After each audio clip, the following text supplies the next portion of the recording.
Hey guys, welcome back to my channel. So today I want to focus on something which is really important, and that is the downfall of Isla Ingham. I know you're probably thinking to yourself, why are you focusing on a 12-year-old and her downfall? That's pretty harsh, right?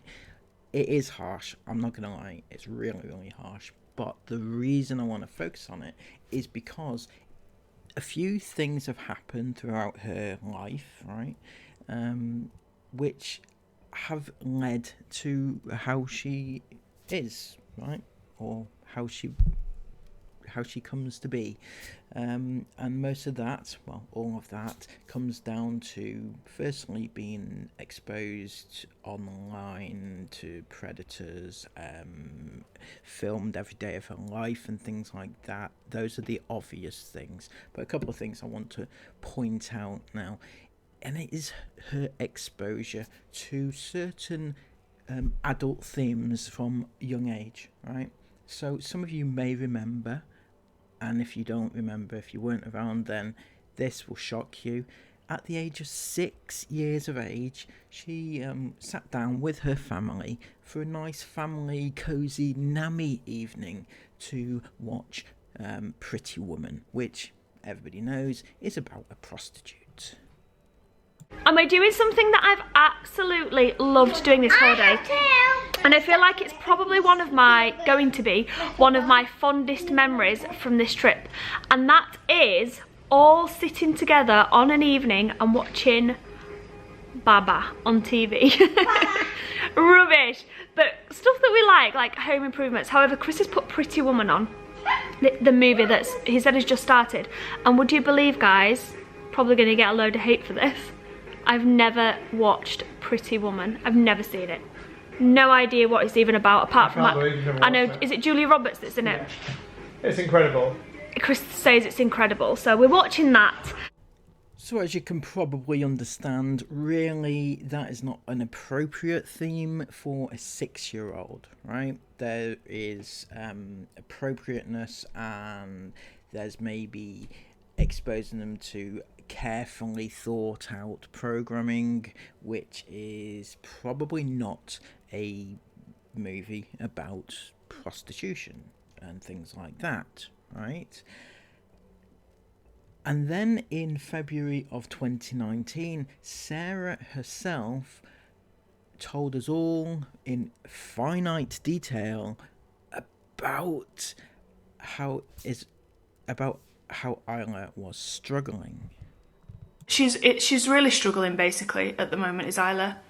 She's struggling a lot, and she just came downstairs in an absolute state. Like, she was shaking, she was crying her eyes out, she couldn't even get out what she was trying to say, and me and Chris were like, what's wrong, what's going on, what's wrong? And she's just like, I can't work, I can't do it, I can't. And we was like, what? Because Isla loves to learn, like, it was so out of the blue. We were like, what do you mean, what do you mean? She's like, I can't, my head keeps telling me that if I don't, something bad's gonna happen to my family, and if you won't go away, and I can't stop doing it. And she just had the biggest meltdown. Oh my gosh. But that Isla just sits on the bottom step waiting for us to get home, and I don't know, it literally just broke my heart that she's just, you know, she just sat there waiting for us to get home. Now, I remember that vividly. Sarah was beside herself. She did like an entire, like, half an hour nearly long vlog of specifically talking about Isla and how Isla was struggling and crying about Isla and saying bad things have been happening to Isla and how Isla's been feeling shit and Isla's been really you know, struggling so severely, and it was really upsetting, and she was developing mental health issues and everything like that, and it was really bad. At the time, we could pinpoint reasons why Isla might have been developing issues like that, right? You know, being exposed to people online and just being filmed and exploited for her entire life, right? It was quite obvious to see. But since then, even though they know that that has happened and Isla has struggled in the past like that, right, they go and do things which just absolutely blow your godforsaken mind, right? The other day, just a few days ago, they vlogged this very thing about the film that they were going to watch for Halloween. And then we're gonna watch Terrifier. Yeah. Yummy Hardee's, loaded fries and 3 chicken tenders. I'm so excited to watch that. I'm so excited to watch that. Seatbelts doing my head in. When they're sticking in my neck here. So yeah, we're gonna do that, and then we're gonna get hard, come back. We're watching the Halloween with the little ones. I don't like horror movies either, but you know, my family always put me through it every Halloween. Now it's not like a horror movie. No, it's not like the Terrifier's not really a horror movie. I don't think it's like it's like an actual man. No, it's not a clown. It's not really a clown. It's just like, what's it called? Do you know like ghost face and stuff? No, Esme, what's it called? Terrifier. Oh, Terrifier. Yeah. It's like a man in a mask, basically. I think. Oh, great. Jump scares all over the place. I hate movies like that. It's not like haunted, like you don't like ghosts or like exorcisms and stuff. It's not like that.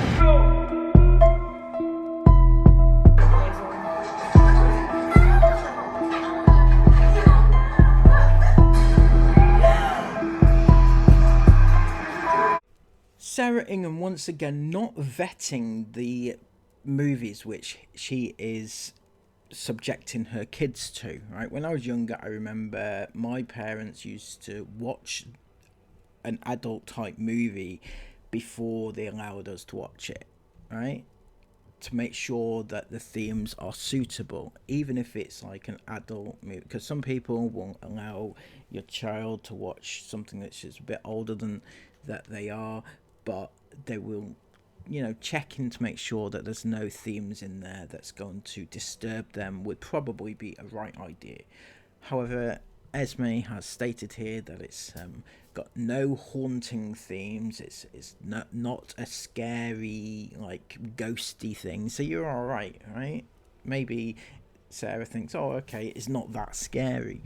However, I'd never seen any of the Terrifier movies before, right? So I went and watched the first one the other day just to see what it was, because people were saying how bad it was that they allowed Isla, in particular, a 12-year-old, to watch that movie, because a lot of people said that it was really bad. So I thought, well, let's have a look to see just how bad, really bad is. And oh my god is all I can say, right? I've not watched... I can stomach a lot of things don't bother me, but this bothered me a lot.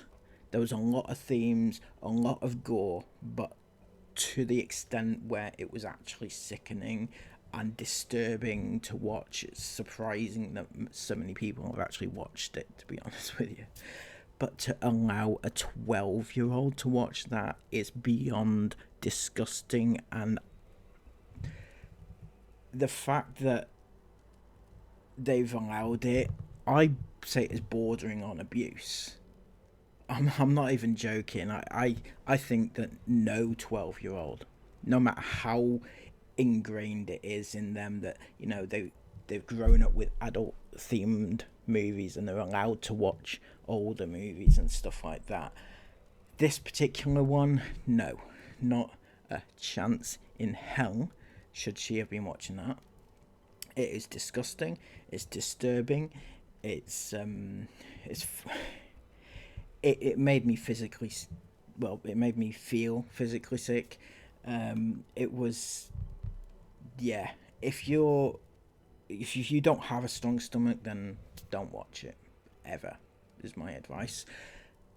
However, they allowed their 12-year-old just to sit through it and apparently was unfazed by it. Now, if Isla was watching that and did not feel any form of, like, disgust or ill feeling whilst watching it,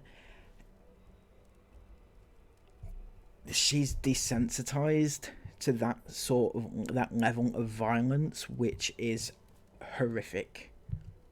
Absolutely horrific.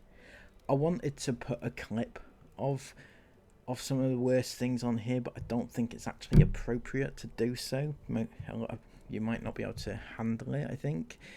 But trust me, it's really bad. If you've seen it, you probably know what I'm talking about. I know I'm talking about number 1. I'm not sure which one that they watched. There's 3 of them now. But if the other two are of a similar nature, then yeah. But you can see, going from 2019, where Isla was traumatized in her life because they had constant intruders in their house, and they had constant like stalkers and stuff like that. And then, like 5 years on, they're just allowing her to watch this, one of the worst, most gory movies that's ever been made, and they expect it to be okay. What is going on in that house is my question. What is going on in that house? Anyway, that was just a quickie, just to update you on that, because I didn't really say much about that movie the other day because I hadn't seen it. I thought it was prevalent for me to go and watch it and see what they are subjecting their child to, and I'm not impressed, I've got to say. They should be ashamed of themselves.